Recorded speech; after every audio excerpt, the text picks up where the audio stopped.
I know, what was that? Oh, I think it was the last video. You're like, hey, and it had Fresh Squeeze on there. I'm like, oh man, I gotta change the thumbnail. Sorry, man. Well, I just honestly, I saw the notification late and I was okay. People been I getting thought it was still live. So this kind of seems to happen. yeah. I think we're already live right now. All right. I'm waiting for YouTube to show me up on here. And then I'll do my live. Unless you get a notification already. Yeah, I'm on it actually on YouTube right now. Okay. So can we not see like oh, you can see the chat. All right, cool. You can, yeah, you can go see it too.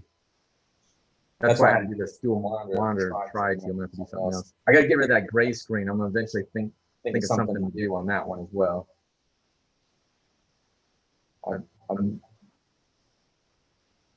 Yeah, we'll see.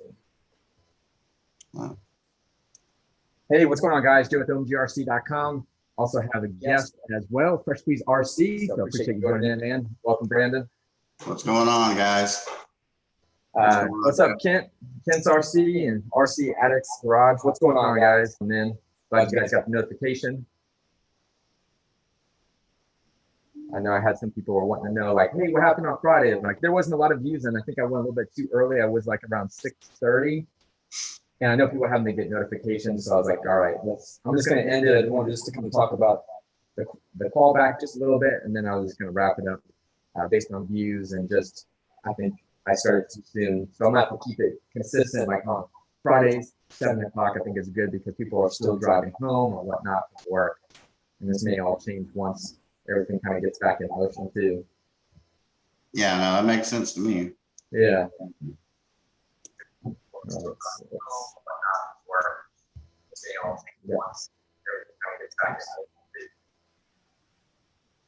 Oh, is that you getting a little feedback from? Well, no, I'm just my speaker on my phone's not real loud, so okay, it's just hard for me to hear. But no, we're good. I was just trying to listen to it on the laptop and see what it sounded like. So before we get kind of started, too, I want anybody, like, as far as mic check, make sure that, you know, sometimes I get echoes on my end of it. So if that's an issue, let me know. If you're hearing a lot of noise, you know, we can see if we can correct it beforehand before it gets too late into the game. And I'm like, oh man, I should have told me about, you know, echoing and things like that too. All right, I'm going fanless. Maybe that'll help me here. Oh yeah, yeah, you're gonna melt in there, aren't you? Yeah, I might. I might have to go back and forth. We'll see. Okay. But let's see here. I don't know if it's going, but anyway. All right, let's talk about. I guess we can give it just a little bit. I know that we're a little bit just kind of seeing where everybody's at with notifications. Another a little bit on a delay. I should have posted that on my Instagram. Did you post on Instagram? No, but I should have. Yeah, just do that. I don't know how you can do like screenshot it or something. Yeah. Something quick. All right. Well, anyway, anybody that's starting to join us or maybe watches this later after the fact, you want to talk about what you got in front of you? We'll go with that, Brandon. Yeah. We can start out with this. This is a rock bouncer build. I built the entire chassis. It's built off of a Redcat Gen 8 pack kit. So it's got basically the transmission, the center skid, axles, drive shafts, and it just kind of bolts into the chassis on the bottom there. So that looks really good, man. Kind of like a standard setup. It uses all the factory everything almost, which has proven to be a bit of a problem. But, you know. Oh, it's a little bit of a problem? Well, yeah, I'm going to need some stronger axles because this is obviously not going to work. 3-wheel drive. Oh yeah, you know, that's the main thing that happens too, is that little gear that's in there, it just chips off. Yeah, well, this is definitely the axle. I can watch it. The pin is sheared for sure. So that's what normally happens with mine, would be the pin shears right off there. Well, it's actually the gear that the pin goes through. It shears. I don't know on yours. Yeah, I mean, I'm not. Honestly, I've never had any issues with my other Gen 8s. So, like my axe, you know, my Gen 8 Axe edition, I beat the crap out of that thing, and that one has heavy duty gears. That yeah, one. I'm gonna probably upgrade to those housings and all that stuff.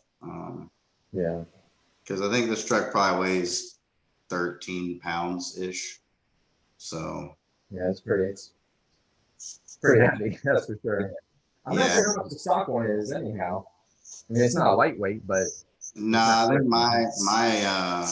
my Scout, my Axe Edition Scout is like 11 pounds now, but it's got a lot of stuff. Oh, okay. Oh yeah, you have all the little accessories on there and stuff too. Servo winch, and I run a big 5,000 milliamp hour battery, and you know, all the scale stuff. I mean, there's quite a bit, you know. Yeah. Oh, let's see here. What's up, Island RC Duke, man? What's up, man? Appreciate you joining in. RC Daniel, what's going on? Anything? What's up, Lyndon Kelly?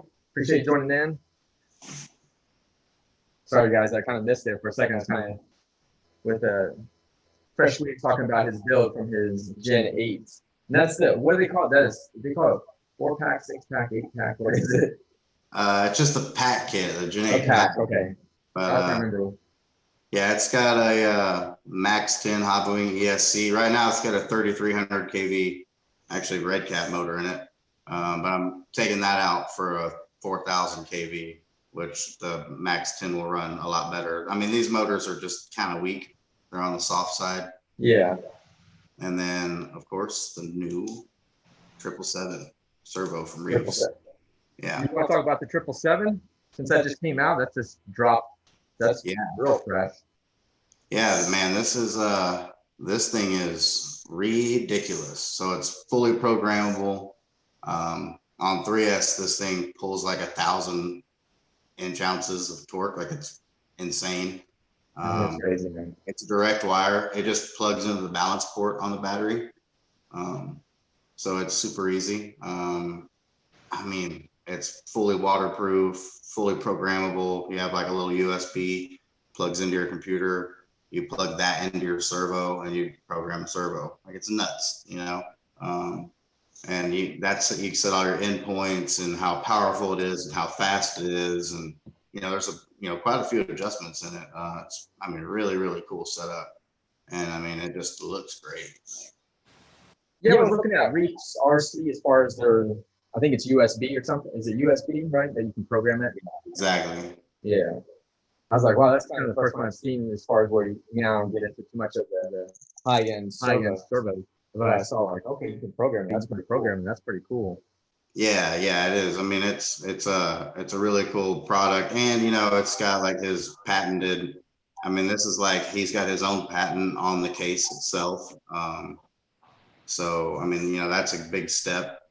You know, because the thing is, like, most people that are, you know, building servos are, you know, buying components, you know, and so to like start really having your own licensed, you know, patented product is a big step in you know, a company like that. So it's really cool to see him make that leap, I think.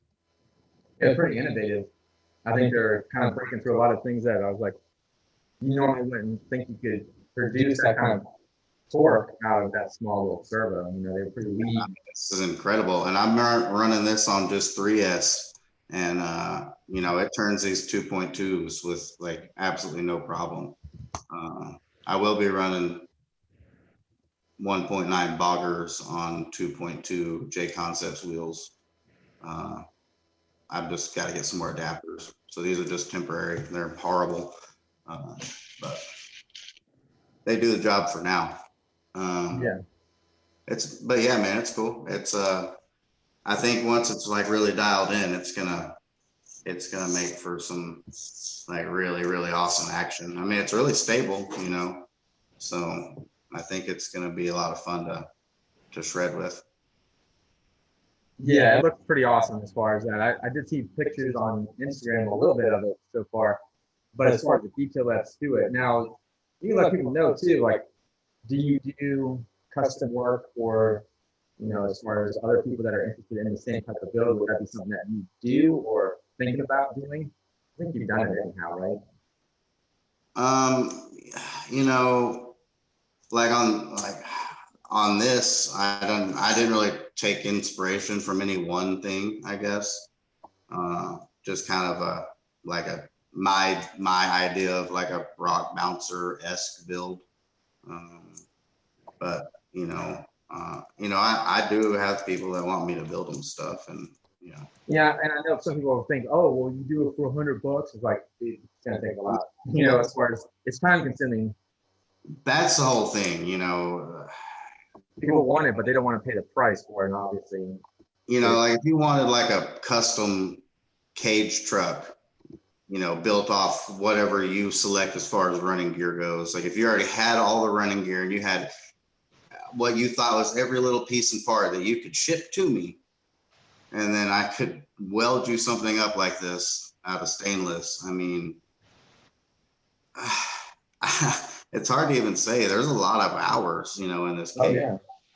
It is, it's a time consuming process, and making sure it stays straight. I mean, this truck tracks perfectly straight. It doesn't dog walk at all. Like it goes perfectly straight. And that's all, is it stainless steel, right? Yeah, it's stainless steel, so it'll never rust. It's just got a sandblasted finish.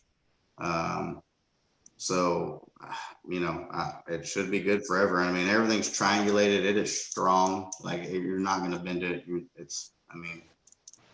Yeah, that looks really good. I got to do these panels are just temporary.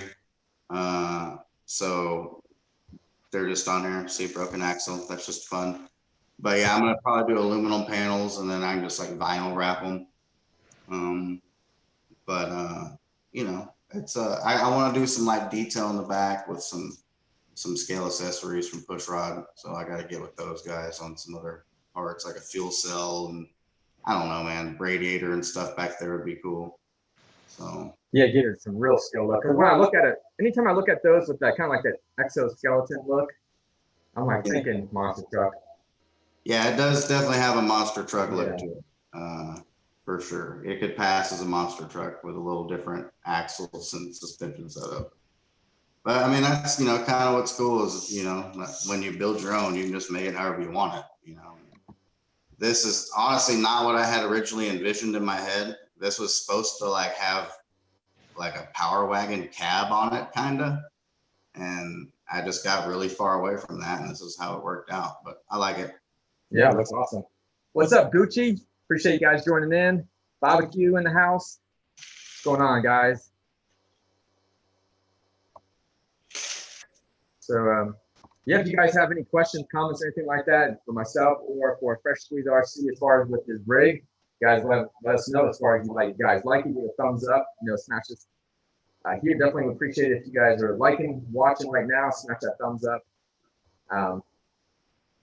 I don't know as far as notifications go too, if that's been an issue with YouTube or it's just a matter of it's kind of an odd day being on a Sunday. I know I kind of skipped on Friday a little bit. It was like maybe a 20-minute video and then they kind of cut out. But some of you guys are like, hey man, I didn't get a notification, or you're driving home or whatever. So these are going to be odd, but I know for Fridays, I'm going to try to keep it consistent with being at 7 o'clock Eastern Standard Time. So that way we're consistent with that. Because there needs to be consistency when it goes live, so people know. Check in, but yeah, I mean, what's that? They'll still see it at some point. Yeah, dude, this has been a fun build, man. Yeah, I could plug the servo in and show y'all. Yeah, I'd like to check that out too. I mean, because that's kind of just for me. I'm like, how much are the servos? They're like $100 something bucks, right? Like 100. Yeah, they're. I would have to double check the website to be sure. But you get what you pay for, and I mean, this thing is. So this is on 3S. That's fast as far as that reaction too. Yeah, I mean, I'll probably slow it down a little bit just so it's got a little more scale action, but I'm just giving you guys kind of how smooth it can be if you want it to be smooth. I mean, and it just swings these 2.2s. Like even, let me see if I can get a shot like this.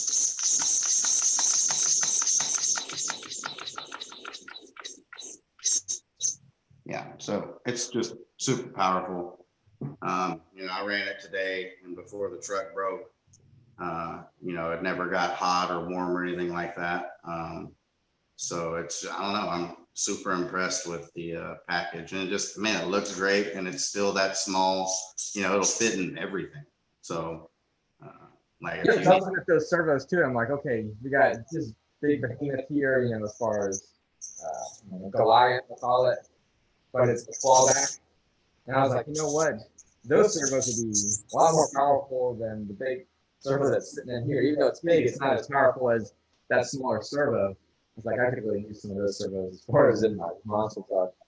But I mean, like I have, you know, a micro servo from Reefs. I have the 422 HD. I have the 400 SC. I have a couple of the 299 LPs, a couple 444s. I have this one. I have the servo winch, and man, they're just good products. They just work. I mean, yeah, you're gonna spend a little bit more money, but for me, like if you want the good stuff, you gotta pay for it. So. I mean, yeah, if you're in competition stuff, because I've never owned or never really paid for expensive servos. I'm like, what is that all about? Because why are they so expensive? And that's up to, you know, that's the main thing. So, I mean, I've had like the Sabox servo. I was like, okay, that's okay. You know, watching other YouTubers that are bigger and they talk about those servos, and I was like, yeah, but I don't want to spend like 60 or $100. It just sounds crazy. Then I got a Reef servo, which is the 422 HD V2 or whatever that was put into the Redcat Gen 8 Axe Edition. And I got that one. I was like, okay, now I see why people, you know, they opt for these servos because how smooth they are, how fast they respond, and things like that. Like night and day difference. That's exactly it, man. It's once you have one, you understand you justify the cost because you're like, man, like it really works good. Like this is the best servo I've ever had, you know? Right. And from there, like you're like, well, I want to try the next best one, or I want to try the low profile one in my road car, you know, whatever. And I mean, he's got a servo for pretty much every application out there, I would say. I run the 422 HD in my rear-wheel drive drift car. So nice. You got a fan on here too. RCU next Tuesday. He said, "Yo, Fresh Squeeze, I love your Instagram, man." What's up, dude? How are you? I appreciate you checking in. Thanks for all the support on Instagram, dude. Yeah, so if you guys don't follow him on there, he doesn't do as much on YouTube that he does a lot on Instagram. So check Fresh Squeeze RC out on Instagram as well. Got a lot of stuff on there.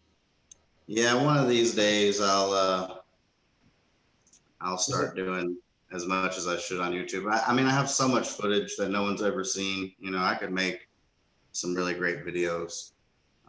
So I might start just kind of putting together some, you know, I don't know, compiling some stuff maybe. Yeah, just like maybe some lengthier, just highlight reels and, you know, several different songs or whatever, you know, I don't know, we figure something out. Exactly. But yeah, I just got to do something. It's just, you know, I wish I didn't, like, I work a regular job too. So, you know. Oh yeah, it's a lot of work. That's no doubt about that one. It's coming out with content like every single day. Yeah. So, but I'm also working on this. I don't know if any of y'all know the Hoonigan sick car. So it's a BMW E36. It's got over fenders on it that I made, front and rear. That's what their car looks too, huh? Yeah, yeah. I gotta go check them out some more. I hit them every so often back and forth as far as the Hoonigans. It got a lot of crazy stuff that goes on. It's kind of hard to see in here, but I even like kind of built out the inside of the like inner fender and taillight area. So because that's going to be all exposed. So I want it kind of, you know, look presentable, and it's going to have spare tires back there and a cage and bumper and lights and roof rack. I mean, all kinds of cool stuff. So, oh, cool. This will be done next weekend. So next weekend, huh? Now, have you let anybody know as far as what chassis or platform it's going to sit on? Yeah, it'll be on a Kyosho Phaser chassis. I'm gonna raise the ride height a little bit, and I have some really cool wheels. Nice. What's up, Ralph? Appreciate you joining in, man. I'm doing good. How about yourself? And then I got a roof rack. RC King Hobbies on Instagram. He actually hooked me up with these wheels and this roof rack for this build. The roof rack's gonna have to be modified. It's a little bit big, but it'll save me a bunch of work. I can just stick it right on the car when I'm done. So this is gonna be a fun build, and you know, it's a really cool car. It's had a long history with the Hoonigans as far as just that BMW in general. So nice. You were showing some rims or something I kind of missed. oh yeah, flip flopping. Let's see. Now those are aluminum. yeah, these are aluminum. Oh man, those are nice. Are those a one-off, or you are able to buy those? No, I think you can just buy these, man. But they are super sick, dude. Yeah. I mean, beautiful, actually. Super lightweight. They weigh nothing. Really impressed with those, actually. So because it looks like the ones like on the API, or as far as from, I forget what they call them. They're like turbo wheels or something. yeah, like a turbofan style wheel. That's what I was thinking. Yeah, Rotoform makes wheels, you know, kind of like this. You know, this is definitely like a kind of like a DTM European style, like road race, you know, esque wheel, I would say. But really cool. I'd really like to have a full size set of these on my BMW. That'd be dope. Yeah, those look good. But we'll see. Maybe one day, you know, one day when I grow up. Right. Let's see who else. I know I missed a comment here too. Just looking to see. I think you had an internal conversation a little bit too. Yeah. So okay, Gucci, he's painting Limitless today and suggestions chat. Okay. Oh, any suggestions? You talking about as far as paint scheme on it, Gucci? You got paint the outside of the body, or did you get a new body?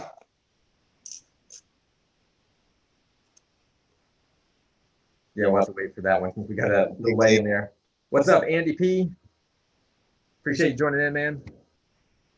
Hope all you guys are having a great Sunday, end of your weekend there.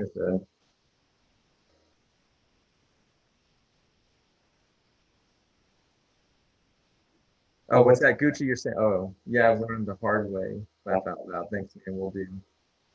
I don't know if we were asking if you were painting. I don't know if you have a clear body already set up to paint it from the get-go, from scratch, or if you're painting over top of your current body. I think the Limitless all come something. I guess they come blue, right?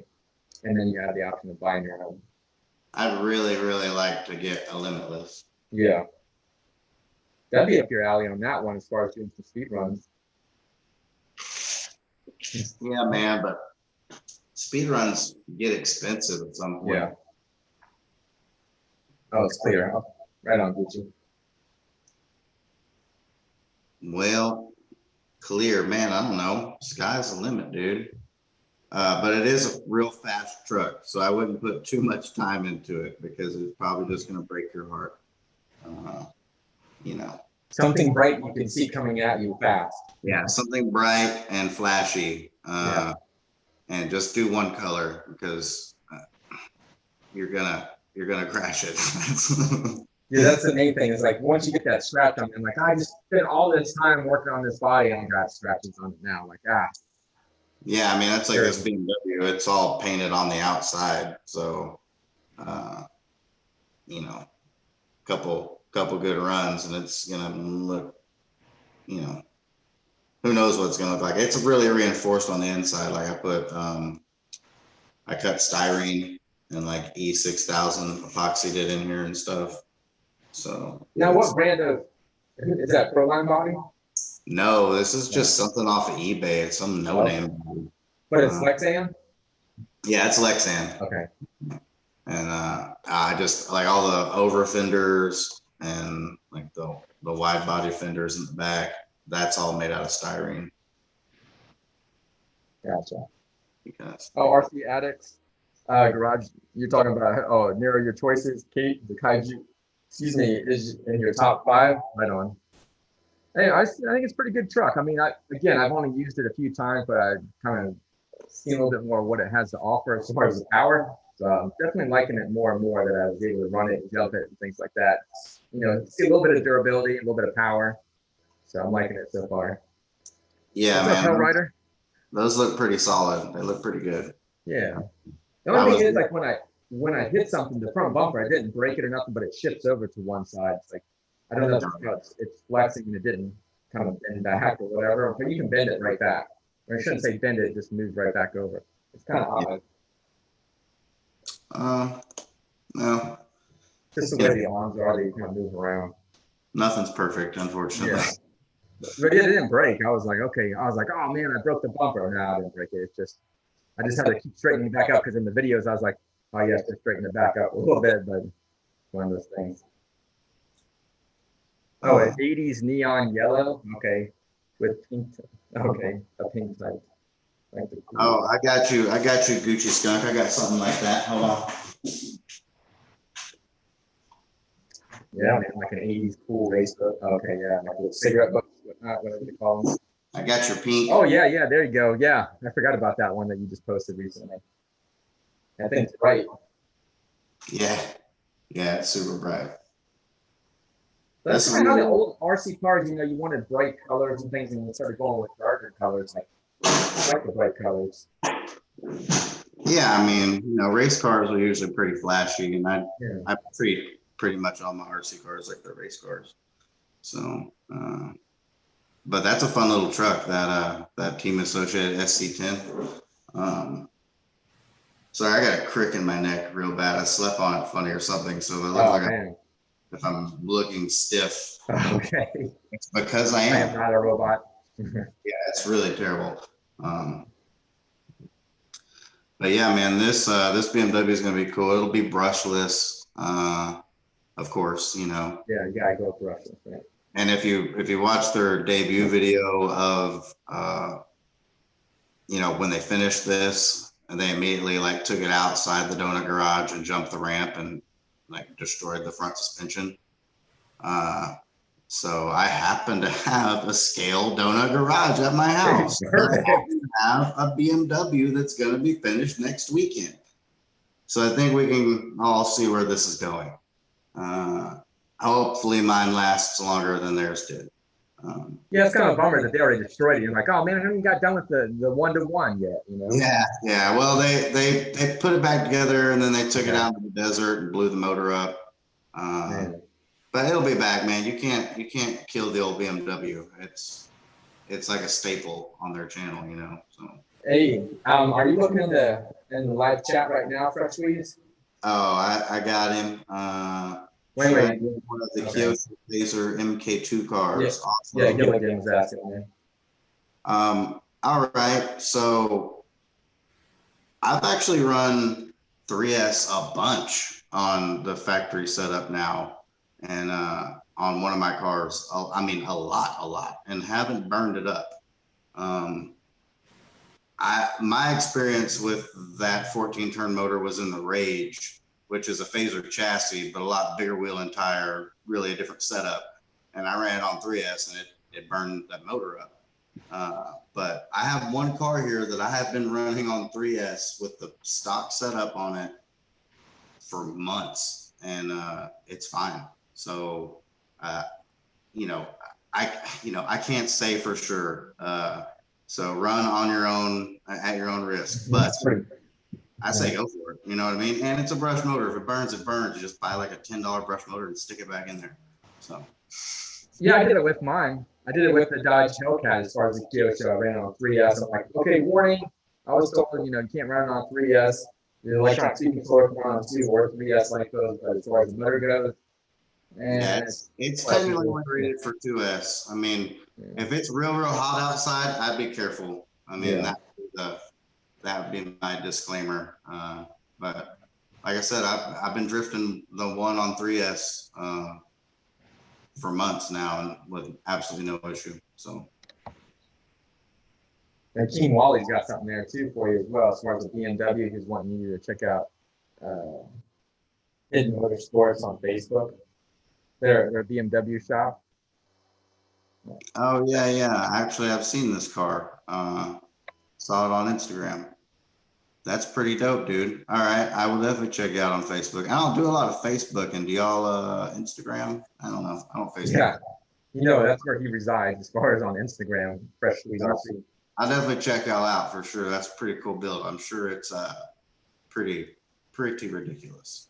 So we have one here too, as far as this thing who asked it to was about paints. So Andy P, hey, as far as what do you guys use for paints? Oh man. So I know what you use but my new favorite is Spaz paint.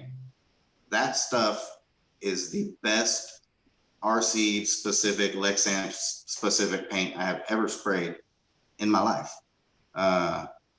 It goes on so evenly and like super fine. You almost can't make it run. You know what I mean? It is so good. And the colors are like beautiful.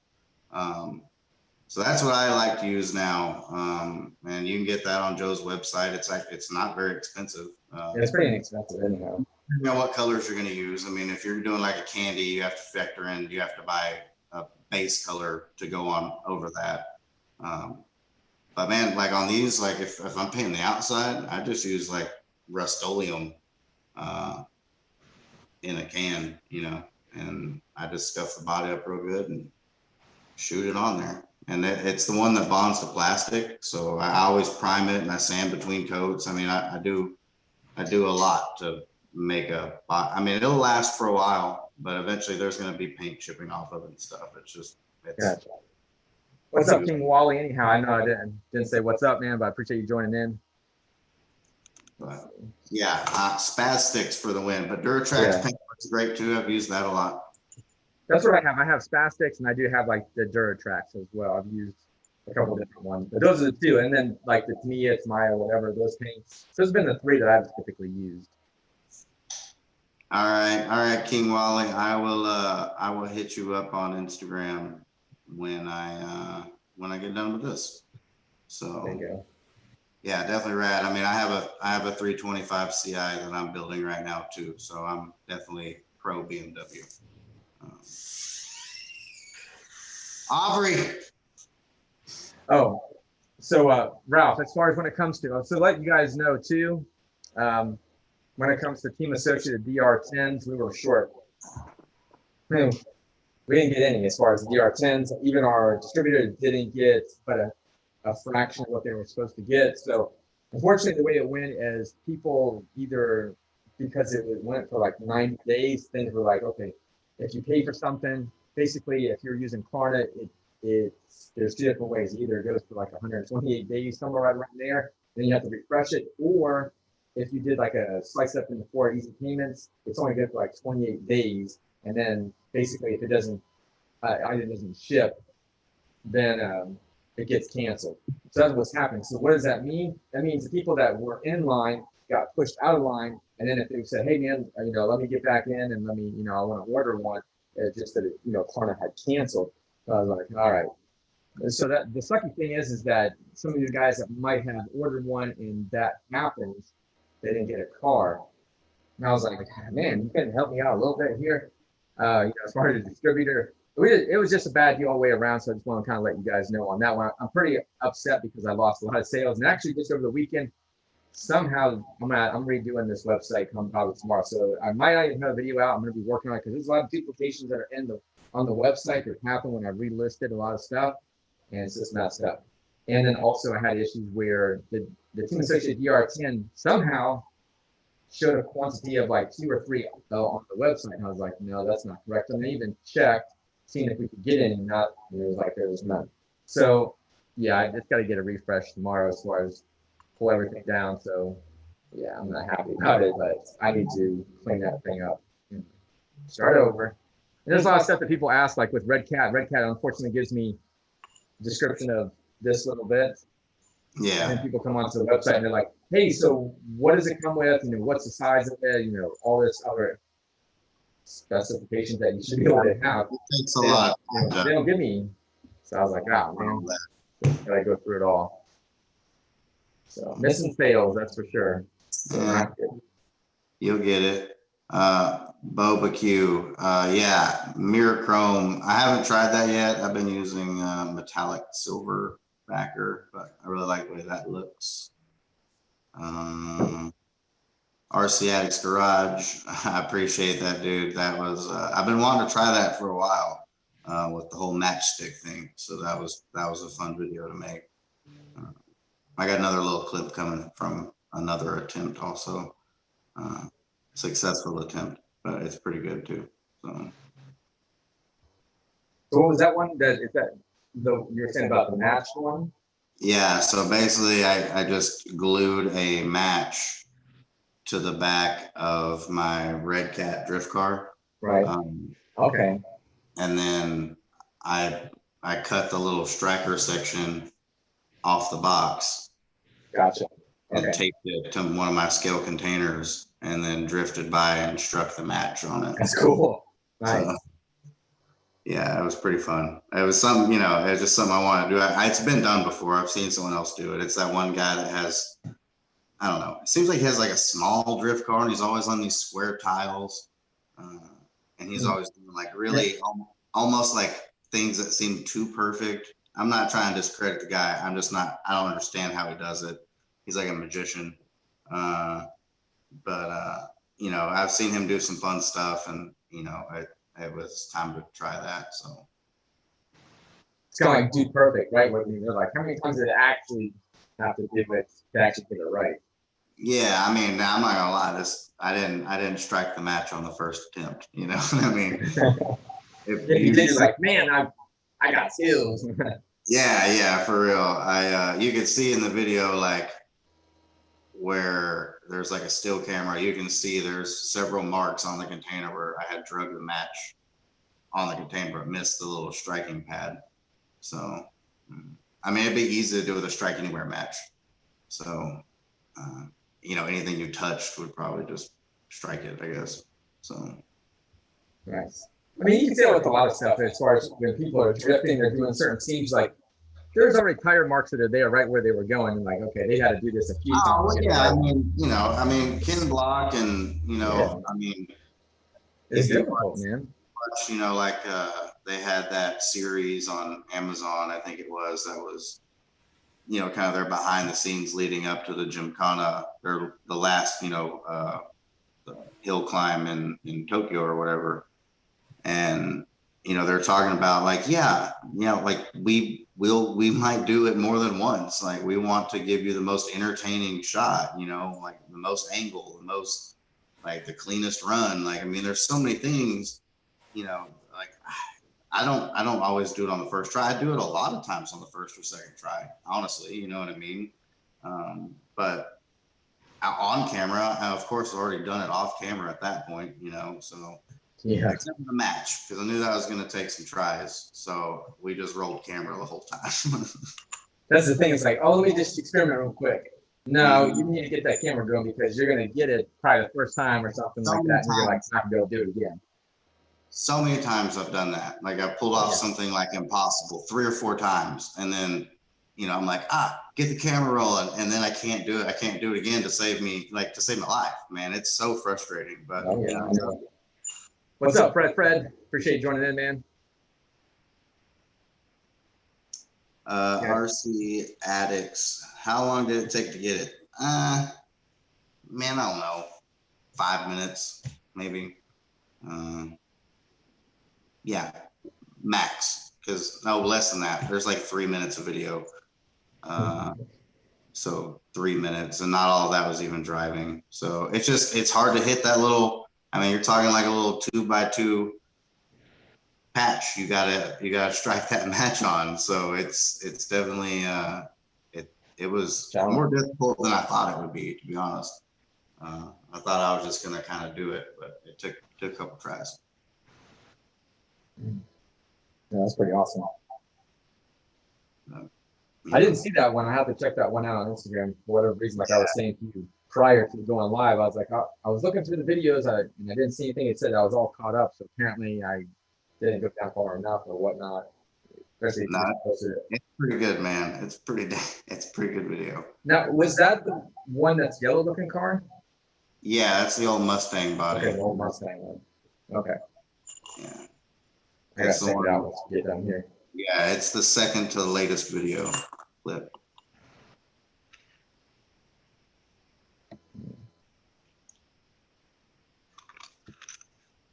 What's up, Mason? Appreciate you joining in, man.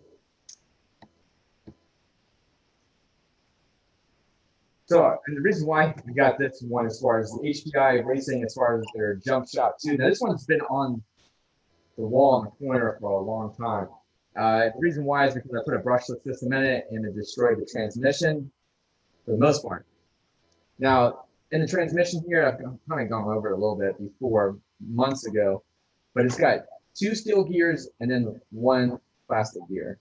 And of course, you know what one's the weakest link is that plastic one. Yeah. So when I had a brushless system in it, it just basically bent over some of the teeth because it's like a 48 pitch gear, so they're really small, close together, and it just rolled those teeth over.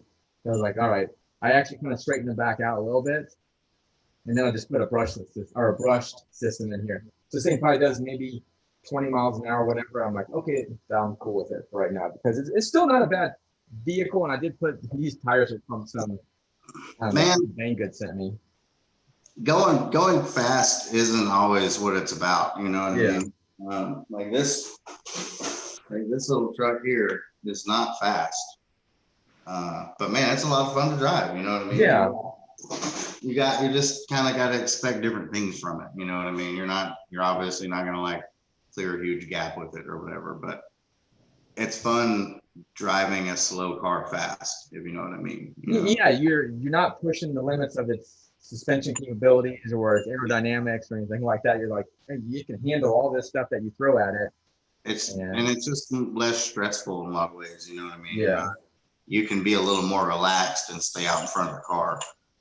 You know, if you're bashing around on 6S and something, you have to really be paying attention to what's going on. Yeah.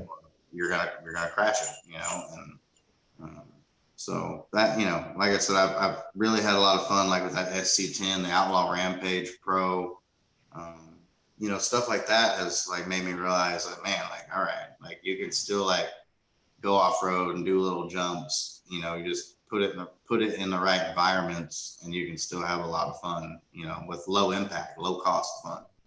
So yeah, okay, so I'm glad that you touched on that one as far as the Kyosho Outlaw Rampage Pro. Now, you have, we're gonna call it the Pro because it's not the one where I have the kid out of the box that has a little bit of the, not all the metal, little bits and pieces that are on it. It's still a good truck. All the everything's on it. So. Yeah.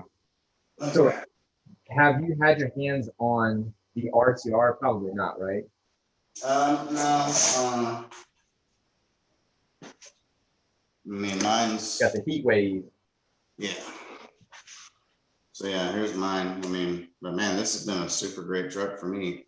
I rebuilt the rear diff once. And how's that stack up to the previous as far as the Outlaw Rampage? That's, let's say now it's like 149 or something like that. Now we have this other one. The two trucks don't, like they drive so much differently that they don't even seem like they are the same truck, like built off the same chassis. Like I think the additional weight of the rear cage and the spare mount and the sway bars and I mean, you know, this one has aluminum shocks on it. I mean, this has so many upgrades. Like it doesn't seem like the same truck. You'd never know it. If you put a different body on one, you know, people be like, no, it's not the same truck. It can't be the same truck. But it just the upgrades that they did, I mean, really, really, really work good. I mean, and it's cool because you can, build it out the way you want it. You don't have to, I'm just using stock Kyosho electronics in mine, 14-turn motor, brushed ESC out of a car, receiver. I think it's got a Redcat servo in it. But I mean, super basic. Are those electronics from the previous model or they're from one of your other This stuff came out of one of the drift cars, I think, or one of the phaser cars. because they're pretty much all swapped. None of them have a stock system except for one. I just have one drift car that still has the stock system in it. So I think I've seen you thrash this thing pretty good here anyhow. I was like, that thing's taking some beating. I did also break an A-arm, but that was at the skate park. And I jumped it. I was trying to make this like transfer, and the A-arm caught like the hard edge of the lip and just like, sheared it right off. But I had another one, so I stuck it on there. But I mean, this thing has been incredibly durable. It's just a lot of fun, you know what I mean? In the right environment, like this is one of the more fun RC cars I have, I feel like, you know, because rear wheel drive, so it's a little bit of a challenge to drive fast, you know what I mean? But, you know, with all like the rear droop and stuff, like it just looks cool when you're jumping it and, you know, going off road with it. It's just, man, it's a cool package. Well, that's what I like as far as the rear suspension. I like, you know, you're seeing quite a bit of the suspension going up and down and whatnot. It looks like it soaks up quite a bit of the bumps too. Yeah. No, man, it's so much fun. This is like the most fun you can have with this style platform, in my opinion. I mean, and there's nothing really to compare it to either. So I think for what it is, it's pretty fantastic, honestly.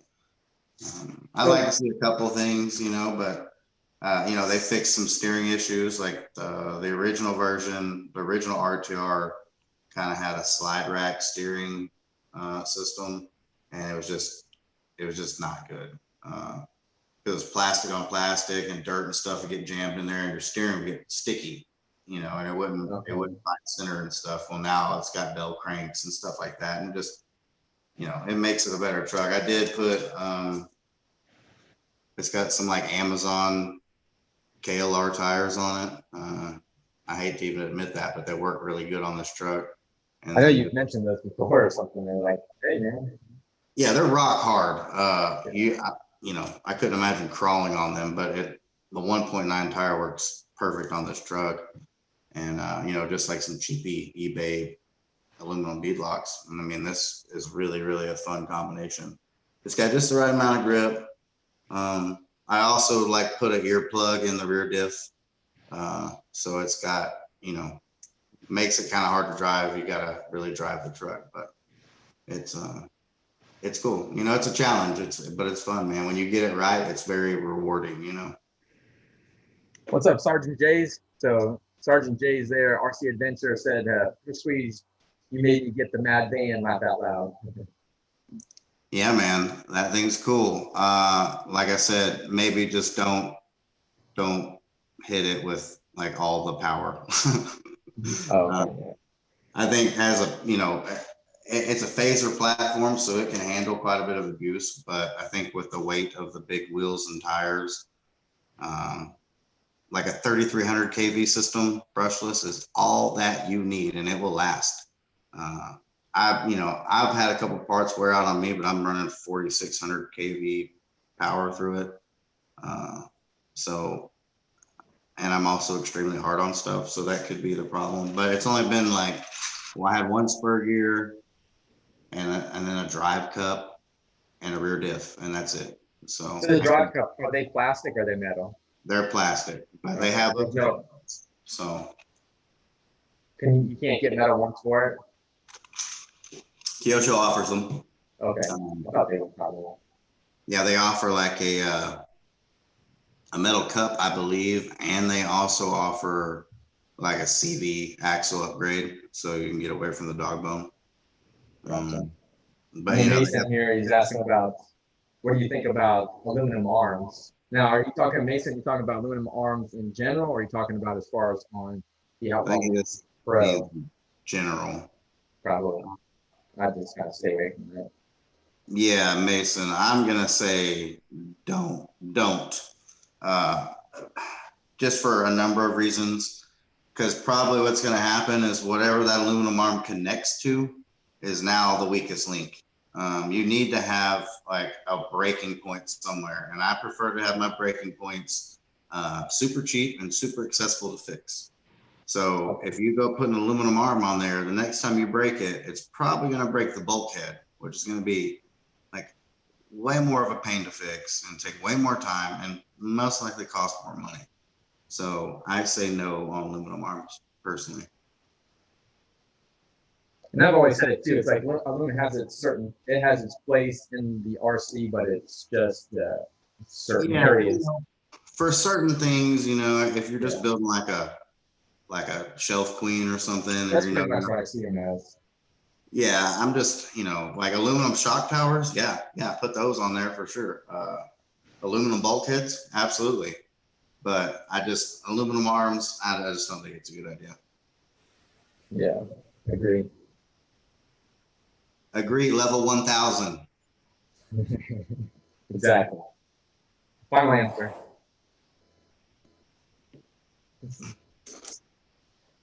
Yeah, I like that heat wave. That thing is pretty cool. So I was going to ask you like, hey, what would you like better? Or anybody that's looking at is in the market for one of them, like, hey, I'm looking at the Pro, which is just the kits, or I'm looking at the RCR.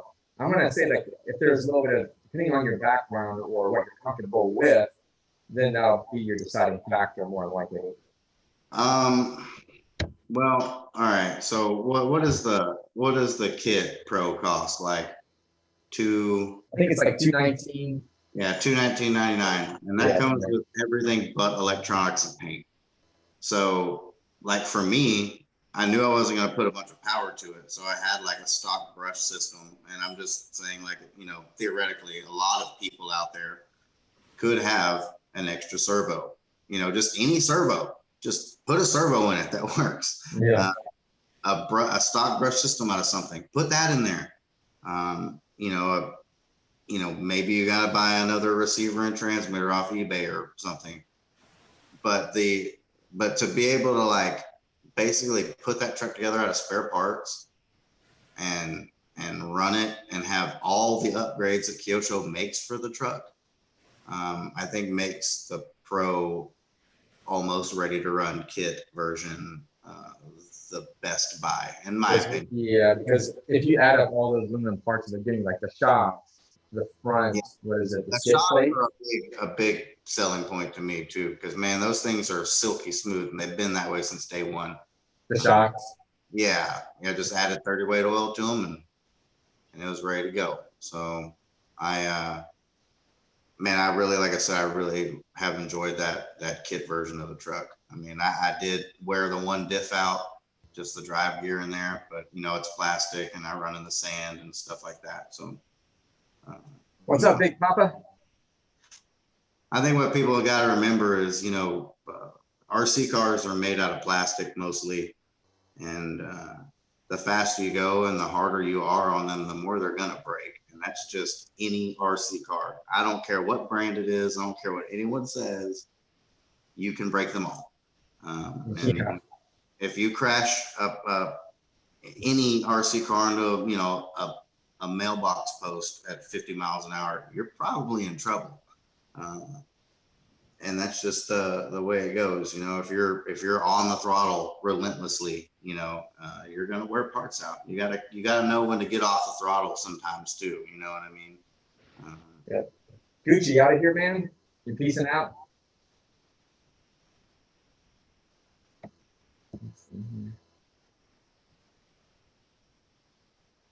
I'm thinking as far as maybe we might talk about a few more things. What lipos do you use? You get like a certain brand. I'm gonna assume what lipos. So I guess let's go by brand. I mean, that'll be. Do you have a particular brand that you like, or one that you're like, yeah, just run of the mill? I mean, to be honest, I don't. I've had the best success with like Gens Ace batteries, and I've run, I don't know, quite a few Gens Ace. But man, I have all kinds of batteries from all kinds of different manufacturers. I don't have a sponsor. And honestly, I think battery technology is getting so much better that like a lot of the cheaper brands like Z Power, I have some Z Power batteries I got off Amazon. And man, those things work super good. And I haven't had any issues with those. They seem to be a pretty good quality. You know, I have some Ovonic stuff, and I had some issues with them. Were really just connector issues, like with connectors they came with weren't great. But you know, I have like Power Hobby batteries, I have Venom batteries, I have all kinds of batteries, dude. So it's I think as long as it's like somewhat of a reputable company, just buy away, in my opinion. Yeah, and that's what Mason was just talking about too. He's like, well, cheap ones on on Amazon keep puffing. Well, two things could be, depending on what you're running it in, as far as how much it's pulling, as far as power too, is going to cause some of that puffing too. I don't know how you're charging it. Yeah, Mason, like what's the setup? What kind of car is it? What's it running? Like what are the battery specs? Like if you got a, let's say you got a brushless system and you're running 3S, but you're running like a 20C discharge battery. Yeah. And you're just like beating it, until the thing is dead, you're probably going to get some puff because it's really working hard on that battery and probably making your ESC and stuff really hot too. It can be a number of things. It can be, like how you're charging the batteries also. So. Okay, so he's got a 4S Redcat Volcano with a So what battery puff? Like what's the discharge rating and what's the milliamp hour too? Because if it's a small milliamp hour battery, they generally will get hotter because they discharge quicker. So. Oh, okay. So he's got a Volcano. He's got a Redcat Volcano, but with a Redcat landslide motor. So it's a little bigger motor, obviously running on a 4S too. I bet he's got like a low discharge pack or something. Yeah. I think your milliamp. It's a 3,000 milliamp 3S 100C. Wait, I think your milliamp hour is your problem there. You usually stay at 5,000 or above. Yeah, you need at least like a 4,000 or above milliamp hour because that 100C 3,000 milliamp hour pack discharges really fast. Yeah. So, like when I do my burnouts and stuff, I run them on 2,200 milliamp hour packs, but my burnouts last 20 seconds. I think you definitely need at least a 4,000 milliamp hour pack and you'll be good. And you haven't had any issues with the Venom Lapos, obviously.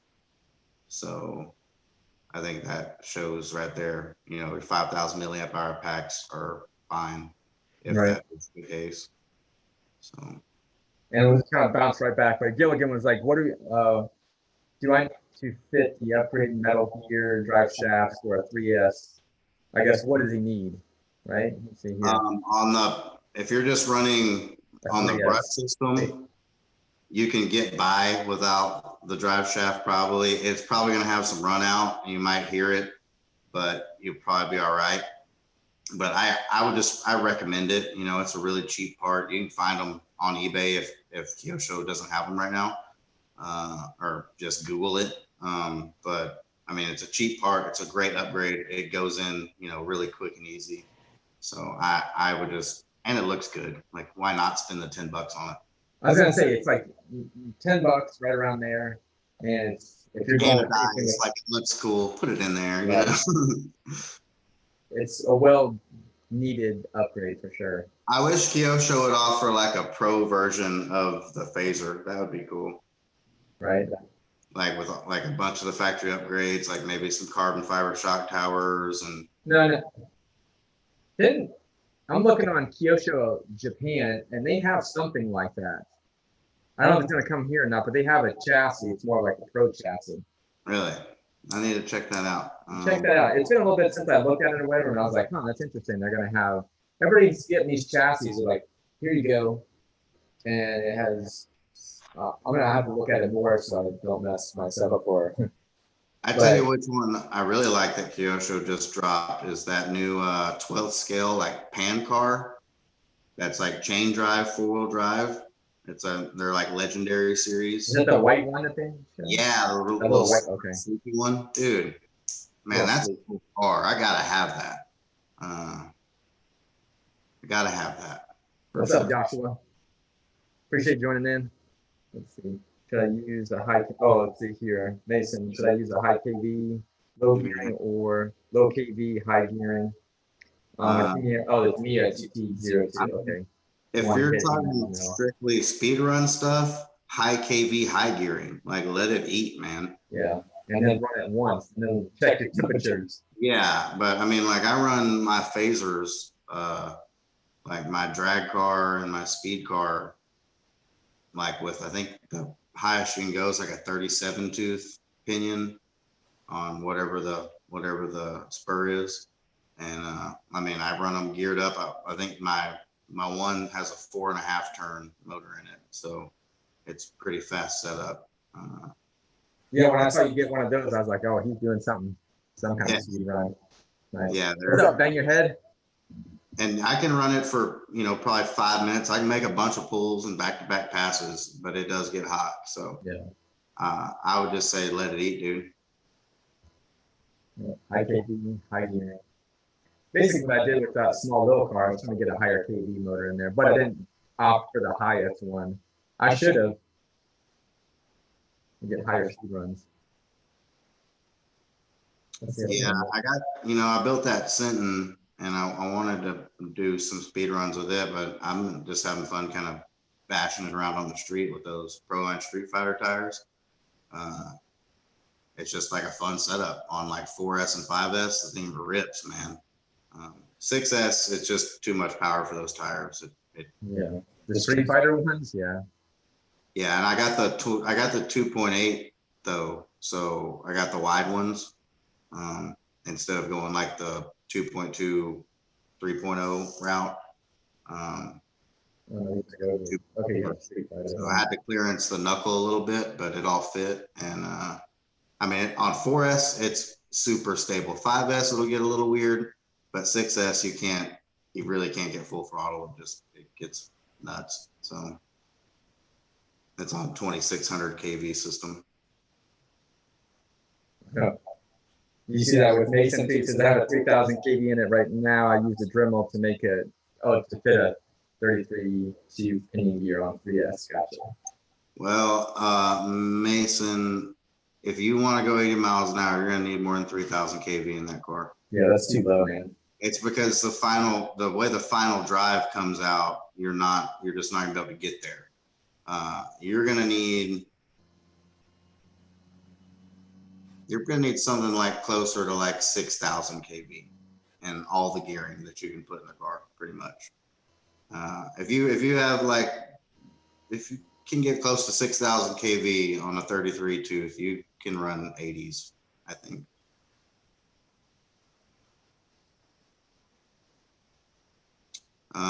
Mason put duct tape on the inside tires. Yeah, I would, but they're pre-mounted, and I've tried that before, and it's such a huge pain. Like whatever. I'm gonna probably do 5th scale GRP tires on it next and try that. It definitely makes them unbalanced as far as you do that too. Yeah, you don't get it right.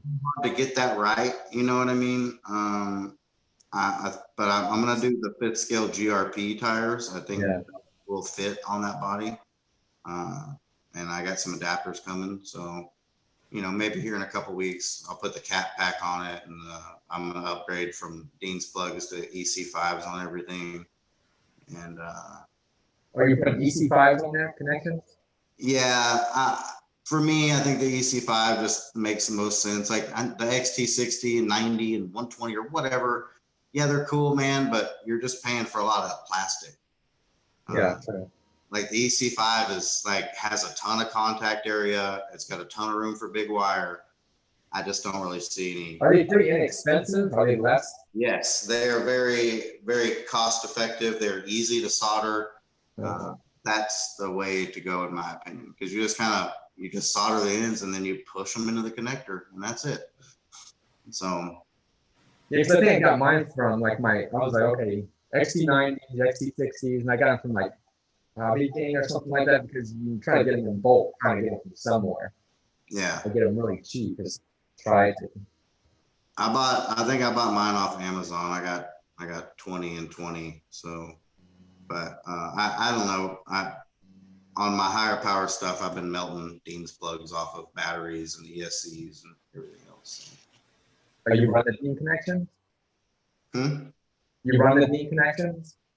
Yeah, I'm still everything I have right now is still Dean's. And yeah, all my I've melted off a ton of connectors. Oh, okay. I'm wondering, like, it's some of this stuff's a little confusing with batteries, like their discharge rates, and then you have, let's say, an XT90 on it, and like, okay, well, the discharge is higher than 90 amps. Yeah. I know it's probably a short burst. Yeah, I mean, you know, you got to figure. I mean, that's kind of the other thing when you start running like a big cat pack too. Now you're like extending how long that battery puts that burst, you know, that juice, like its full power potential down. So, you know, definitely that's going to be the way to go. But my plan is to do, I'd really like to run like 120 miles an hour with my Senton speed run car. With what type of connections? With EC5s. Oh, EC5s. Okay. I think I have some EC5s. I'm gonna check here. Yeah, they're pretty common, man. Like even the newest Horizon Hobby stuff runs just a variation of the EC5 connector. Yeah, I got it here. Little EC5. So yeah, there's a lot of contact area. They're really easy to use. I think it's, for me, It's kind of snap in. Yeah, makes the most sense. They just kind of push in and out. I'll have my buddy do it because I don't really solder. I don't have a good soldering iron. Oddly enough, you know, I can TIG weld an entire cage up, but I can't solder my own battery connections. You know, that's kind of odd because I was thinking, okay, this guy TIG welds, he does all this kind of stuff. I'm like, okay. And then when you just, that's kind of surprising that I heard that from you. I mean, I could, you know, I want to get like a nice power station, you know, and like a whole setup and just do it once and never have to worry about it again. I just haven't like bit the bullet and made the investment, you know. I've seen some that are pretty nice. They come with like the little heat gun, or at least that way I can, heat gun. Yeah, like, you know, nice station. They're like a little over $100. Some you know, a decent one. And stuff. Right. You know, that would be. I know I would enjoy doing it. It would just like the one I have is so crappy. You know, it's like I don't even bother. But. So what do you, Gilligan here says, the Phaser, do you prefer muscle cars or as far as like the Audi R8? I kind of like the muscle cars the way they look. Yeah, I'm going to say this. More attention. They're like exotic car bodies. The best looking one is the Alpine, and it's so detailed, and the light buckets and stuff on it are gorgeous. But I definitely prefer the muscle car bodies. The Chevelle is like beautiful. The Challenger is super detailed. Which other ones they got? The Charger doesn't have light buckets, but still a great looking, you know, iconic body. The Camaro body, I don't have that one. I wish I did. That body is magnificent. You know, I've seen it. I've played with the cars in California, and they're really, really great looking cars. So I definitely would say I'd have to go with the muscle cars. The thing you got to remember on the Phasers, though, is the only muscle car body they currently make that's a standard wheelbase. So we're talking center line of the wheel to center line of the wheel. From here to here, you know what I mean? Center line, whatever. Like, is the Camaro. So if you buy an RTR version, you want to buy... and you want to be able to change the body down the road, you need to be thinking about, you know, your best options, because the Chevelle, the Charger, the Challenger, they will only fit on the long wheelbase chassis, and no one really makes bodies for that chassis except for Kyosho. So if you're looking to buy like an RTR version and you want to be able to swap bodies around easily, your best option is to go with one of the shorter wheelbase cars, which would be like the Audi, the Camaro, the NSX, the Alpine. I feel like I'm missing one, but you get the idea. Sorry, my computer's buffering here. Let's see, I know I missed something here from Joshua too. Let me go back. I don't know, the Electron Pro battery. 3S, yeah, that would be fine. 5200 50C. Yeah, 50C discharge. That's fine. That's like mid-road there. That's good. Yeah, I mean, I prefer like at least 80C batteries, and I mean anything that's not a crawler. And even some of my crawler batteries, they're like 100C, but that's just what I buy. So, it never hurts to have that extra bit of punch. Yeah, I'm sometimes skeptic on some of those. Like, I'm wondering, am I getting really that true? Yeah, I can feel that some batteries seem to like have maybe punch for like less time. You know what I mean? Like I don't know, I have a Venom battery and it hits really hard for about 10 seconds and then you can feel the power die off, and it's almost like it's like on 2S power or something. Let's see. Sorry, I misspelled stuff. No, we don't care, Mason. If you misspell stuff, it's all good, man. Saying your head having issues with the feed big time today. I don't know. I don't know how it looks on. Well, I guess Brandon, you would know as far as if you're looking on the live stream how that's looking, right? You can kind of see that. There's your usual delay, but we're seeing in real time, and it takes a second to get over there. But I don't know. It doesn't look choppy or weird or anything. Mine's just a little blurry, but that could be just I'm taxing my network with. I'm sure we're streaming inside and whatever else. Let's see where we at. Oh yeah, auto. 144p quality. That's way down in the dumps. Yeah, it's not good. There we go. Now we're better. I just had I think YouTube has. I know they were dumping things down to like 480p, so lower resolution. Yeah, now mine was on like 360p. Okay. Yeah.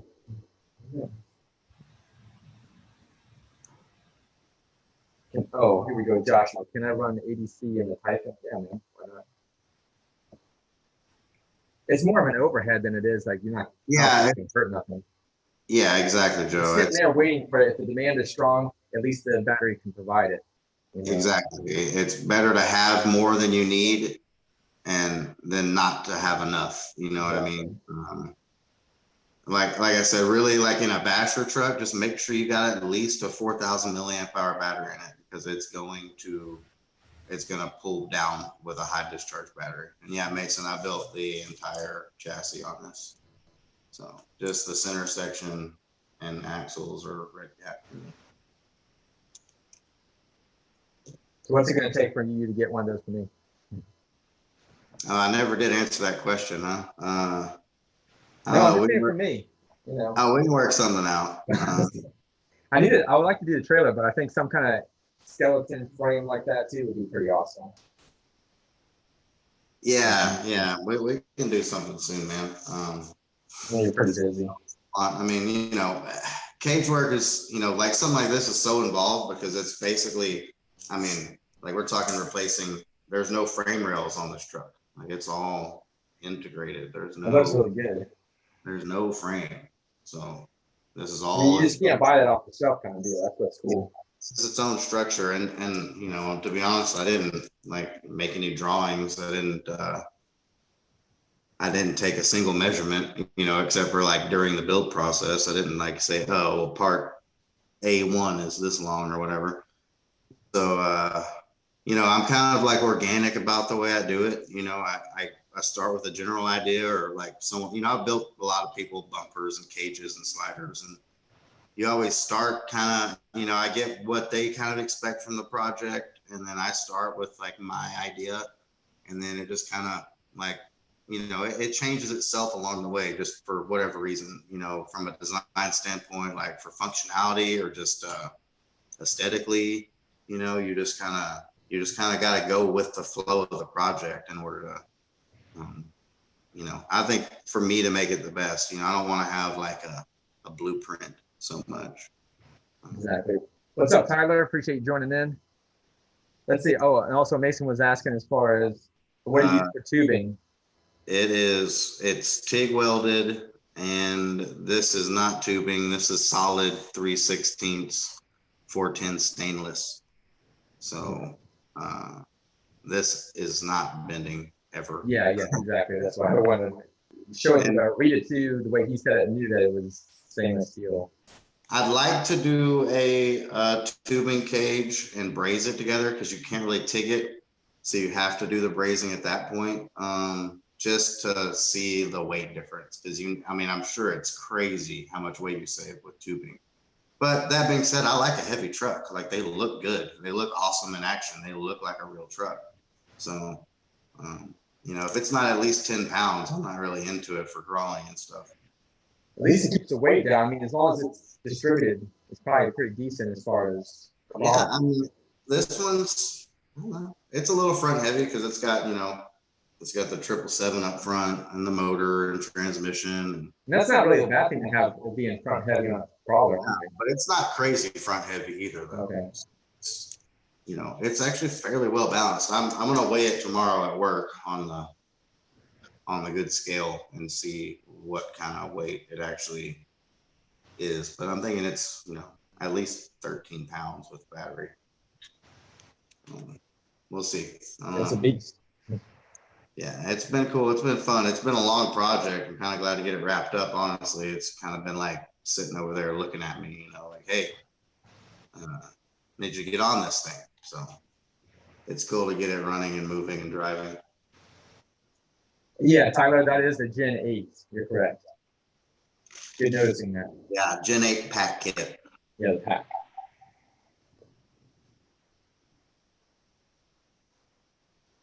Suspension underbelly. Yeah, there's no upgrades on it, really. Well, I mean, I guess there are because you got servos. Yeah, I mean, but you know, all the axles and everything else is factory Redcat stuff. So it's got Hobby Wing ESC and motor. It's a Redcat motor, which is a Hobby Wing motor. So that's the Axe edition that's in there? No, this is a Hobby Wing Max 10 120 amp. Okay, that's right. Yeah. It's like a battery. Yeah, see, it doesn't need to be censored because this thing just kind of, you know, you're just going crazy with it. So, and it's got a 3300 kV or 3000 kV. I don't know. This came out of another Redcat. I got to clearance the motor mount so I can put the bigger can in there, the 550 can. So once I do that, I have a 4000 kV motor. Do you have like a calculation of a rough idea of how much it might have cost you, less your time, obviously? That's quite a calculation. I mean, so let's say the pack kits, what, they're like a 169 or something, Joe? Yeah, they're right around there. All right. I already had the wheels and tires, and these are just temporary. It'll be running cut Proline boggers on plastic J Concepts wheels, just glued on there. On this truck, I wanted to keep rotating mass and unsprung weight to a minimum since it's so heavy already. That'll help keep the drivetrain alive.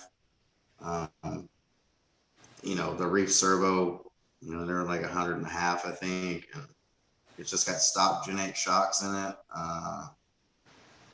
I mean, so we're probably 300-ish. Max 10 ESC, they're like $100. That's 400. The motor I had, but we'll just say the good motor I'm gonna put in here. We'll just round that up. We'll just say we're at $600 right now. Material, yeah, I get it all from work, so I don't really pay for the material. But scraps. Yeah, I would assume though, if you're making this out of stainless, probably at least $100 worth of material. Yeah, stainless steel is not cheap, that's for sure. And you don't always get everything right. You know what I mean? You're gonna throw parts away. You're gonna cut it too short or put the bend in the wrong place. It's just not. I mean, so I mean, for me, I definitely have less than $1,000 in it. But you know, like if you wanted to build and sell stuff like this, man, you know, I have people approach me on projects, and you know, this would be like, I could probably do this for people like, and give them like 100% ready to run rig, but you're looking at like $1,800. You know what I mean? There's so much labor in the cage work, and you know, the design aspect, and like this uses this like a factory Gen 8 transmission bolts right in there, you know. Well, RC Addicts Garage, man, he's got a deal for you, man. Walmart gift card. I don't know if you can pass that one up. $27.36 plus $50 to give you. Damn, RC Addict. I'm gonna think what a guy. I'm gonna think about it. You throw beer in there, maybe, right? Yeah, you got some brews because we can. Here. But yeah, man, you know, you're looking, you know, to have something that's like outfitted and that's going to be strong and work and last. You know, if you had someone build this cage for you, it's probably $700 or $800, you know. Yeah. But you know, like I said, I don't do a lot of people. They get scared. You know, you hit them with the truth, and they're like, like how much could that RC car cost? Like, you know, that just doesn't. But you know, if you want to have like something cool and one off and like nothing else anyone's ever going to see or ever going to have, then you got to pay a little extra money. But think about it too, because I mean, this goes with the real car community, but also when it comes to, you know, I'm just gonna say tracks as well. You know, it's like what $600 Mercedes Benz 6x6 or whatever. That's plastic and whatever else like that. When you're dealing with someone's personal time and artistic, building something like that. Yeah, it's a little bit more expensive. Hands-on time that's in the product and not a cookie cutter setup. Exactly. I mean, you can go buy your Team Raffi cage or whatever, but don't expect to make your TRX4 a bouncer out of that, because it's not just going to bolt right up and work. You know, that's the whole thing. Like, I would never like try to mass produce this. Like, if people want me to do builds, I'll do a build, absolutely. But like, it's going to be, you know, I'll take your design elements and what I see in my head, and then I'm going to make you something, and it's going to be the only one out there. Like, I'm not going to draw up any plans. I'm not going to mass produce them, you know, because there's so many variables in these little trucks as far as how square they are. You know, from the factory, none of these crawler trucks are square. Like, they're not square. They have plastic cross members, you know, and bendy frames. They're not square. Like, this truck tracks perfectly straight on the trail. Like, it doesn't dog walk, you know, you're not like counter steering to go straight. I mean, so just stuff like that, you know, it's just time consuming. It's just time. It's right. Changzhou. So this is the HPI jump shot. I guess it's their ST. It's their version 2 of it. So this one, the reason why I have it on the table is because it's been reborn as far as I've got it working again. It's got different electronics that are in it because it's been sitting on the shelf for a long time. Once it came out, well, we were able to obtain it. I was like, okay, we're selling these things, whatever. But then I put a brushless system in it, and I made a video. I was like, hey, it's not brushless ready. It's got 3 gears in the transmission, and 2 of them are metal, and the other one's plastic, and that plastic one gave it up. So there's that. Right now, Tyler, I would say as far as it, we'll have to, it won't be today or anything like that. I'll have to see as far as once I familiarize myself with you. There's an interview process. Yeah, there's an interview process. And then you have to sign your name on a lengthy sheet of paper that requires a notary signature and a stamp. Right. So, Social Security and all that kind of stuff. There's a lot that goes into it. You might not even be interested. There's money. Yeah, you gotta get the money. No, I'm just kidding. Yeah, just keep on with the streams here, live streams, whatever, and leaving comments. You'd be more recognized. All like, all right, cool. Well, you know, I can always hit you up down the road. Heck yeah. Let's see. I think I gotta go, Joe. My daughter's here in a few minutes. I appreciate you having me on, dude. It's always awesome. I appreciate everyone tuned in. Don't forget to hit the like button. Exactly. You know, Joe's got a great website. He's always taken good care of me. Yeah, check out OMGRC.com. Yeah, make sure you do that. Don't forget to check out my Instagram page, which is Fresh Squeezed RC, and the YouTube channel is the same name. So I'm gonna get over there and make some YouTube videos here pretty quick. I keep saying that, but one of these days I gotta do more than once a month. So I'll I'll try to step that up. But man, I appreciate everyone tuning in, and thanks for all the comments, questions. Like, it's pretty sweet. And I'll see you guys soon, man. Stay rad. Yeah, man. Appreciate it. You guys take care. Thank you again. Smash that thumbs up. Don't forget to like, comment, subscribe. You know the deal. And check us out at OMGRC.com. So peace out, guys. Appreciate all you guys, all the support. We're out of here.